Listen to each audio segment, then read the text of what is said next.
All right, everyone. Good morning, good afternoon, or good evening, whatever time it is, wherever in the world it is that you are. Welcome once more to another live stream of Alexandra Mayers Live. And tonight we are going to continue with our page by page reading of the Bible. We are in Genesis. Tonight we're going to cover Genesis 2, Adam and Eve. Anyone out there who feels like asking questions or giving their perspective on what I read tonight, feel free in the open chat. Otherwise, I'm just going to read this, and whatever comes to mind as I'm reading it that I feel like providing my commentary on, I will. Adam and Eve. And just so all of you know, this is the modern English version of the Bible. This is the account of the heavens and the earth when they were created.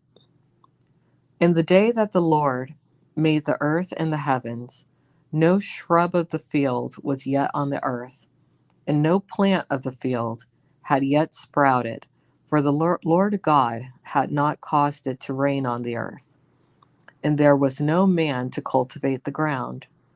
But a mist arose from the earth and watered the whole surface of the ground. Then the Lord God formed man from the dust of the ground and breathed into his nostrils the breath of life, and man became a living being. The Lord God planted a garden in the east of Eden, and there he placed the man whom he had formed. Out of the ground the Lord God made to grow every tree that is pleasant to the sight and good for food. The tree of life was also in the midst of the garden, along with the tree of knowledge of good and evil. A river flowed out of Eden to water the garden, and from there it parted and became four rivers. The name of the first is Pishon. It encompasses the whole land of Havilah, where there is gold. The gold of that land is good. Bdellium and the onyx stone are there. The name of the second river is Gihon.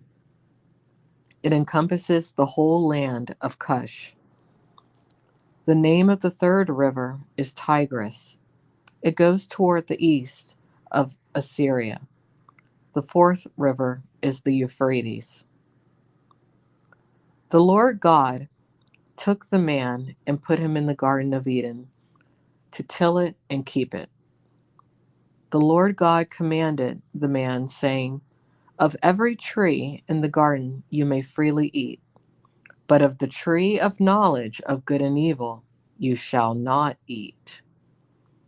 For in the day that you eat from it, you will surely die." And that's pretty interesting when you think about it, that there was that one rule that Adam had to follow, that the first man had to follow. And when you think about that from a psychological standpoint, that is a sort of a control mechanism. The Creator, God, instilled a sense of boundaries within Adam. It's also interesting when you think about it that the Bible initially kind of promotes vegetarianism. Then the Lord God said, "It is not good that the man should be alone. I will make him a helper suitable for him." Out of the ground, the Lord God formed every beast of the field and every bird of the sky, and brought them to the man to see what he would call them. Whatever the man called every living creature, that was its name. The man gave names to all the livestock, to the birds of the sky, and to every beast of the field. But for Adam, there was not found a helper suitable for him. So the Lord God caused a deep sleep to fall on Adam, and he slept. Then he took one of his ribs and closed up the place with flesh. So, in other words, Adam had to go in for surgery so that the creator could clone him a mate. That's pretty much what it is. Then the rib which the Lord God had taken from man, he made into a woman, and he brought her to the man.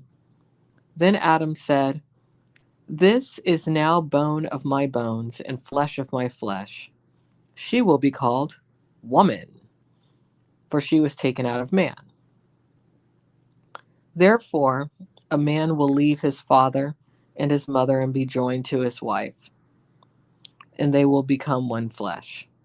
They were both naked, the man and his wife, and were not ashamed." So, do I want that to be it? Because the next chapter, Genesis 3, goes into the fall. Well, it's strictly strange. That is some people's thought process. That's what some people believe. But that's not in this version of the Bible. This is the modern English version. And I'll tell you what, if we manage to get through the entire Bible, we will go back in a different series over here on AlexandraMayers Live, and we will focus on the element of Lilith, because I do know that is what you are referring to, Lilith. But that's not included in this particular Bible, so we're just going page by page of this particular version of the Bible. But I do appreciate your insight and your comment. So that's it for tonight. Join me again over here tomorrow, and we will discuss more and read more. Have a good night, everybody. Bye-bye.